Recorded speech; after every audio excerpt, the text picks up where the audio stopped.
Hi అమ్మ, అందరూ బాగున్నారా? అందరూ చాలామంది వెరైటీ చేసి పెడతారు పచ్చి పులుసు. నేను టైప్ ఆఫ్ వెరైటీ చేసి పెడుతున్నాను. చూడండి, ఇది మా అమ్మమ్మల కాలంలో చేసిన పచ్చి పులుసు అనమాట. ఇది జీలకర్ర కొంచెం మెత్తగా దంచుకుందామే. దీన్ని ఏపలేదు, పచ్చిదే.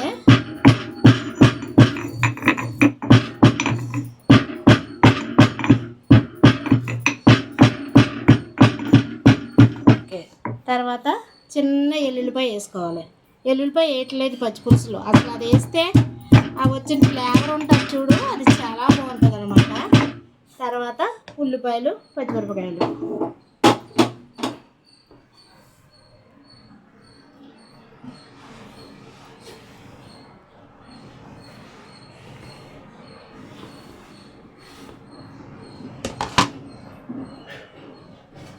వేసి కొంచెం పచ్చగా చేసుకుంటే దీని ఫ్లేవర్ ఉంటుంది చూడు, చారుకి మంచి టేస్ట్ ఇస్తుంది. తినే కొద్దీ తినాలనిపిస్తుంది అన్నమాట.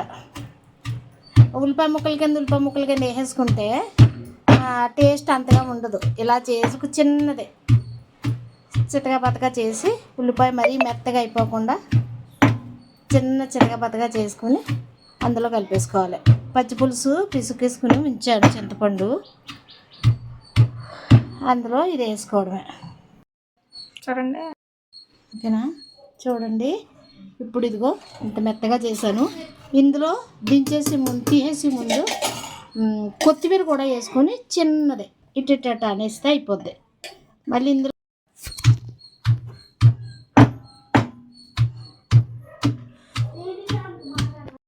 రెండు వేసుకుంటే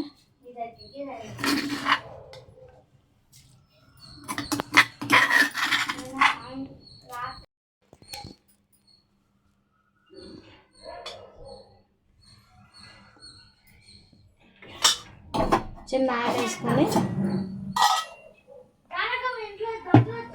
ఇదిగో ఇందులో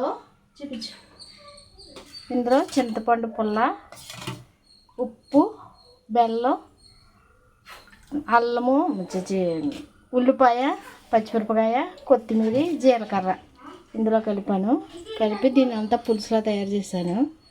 ఇప్పుడు చిన్న పోపు పెట్టుకుందాం, ఓకేనా? చూడండి, పోపు చేస్తాను.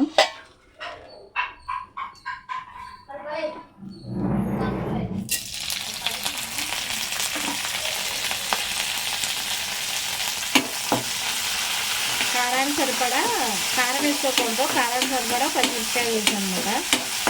అందుకని కొంచెం ఎండుమిరపకాయలు వేసాను. చిన్న పసుపు వేసుకుంటే కలర్ఫుల్గా ఉంటుంది, మంచి టేస్టీగా ఉంటుంది. చిన్న పసుపు అది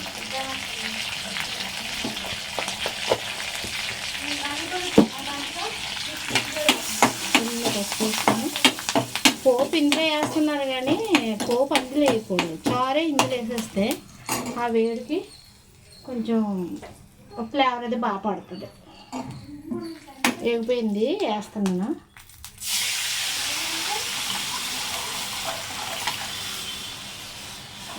అంతా కట్టేస్తే ఇది ఇలాగా ఆ వేడికి ఆ ఉల్లిపాయ అది కొంచెం ఇదయ్యి ఇంకా టేస్టీగా ఉంటుంది అన్నమాట చారు. ఓకే ఫ్రెండ్స్, అయిపోయింది. మీరు కూడా ట్రై చేయండి.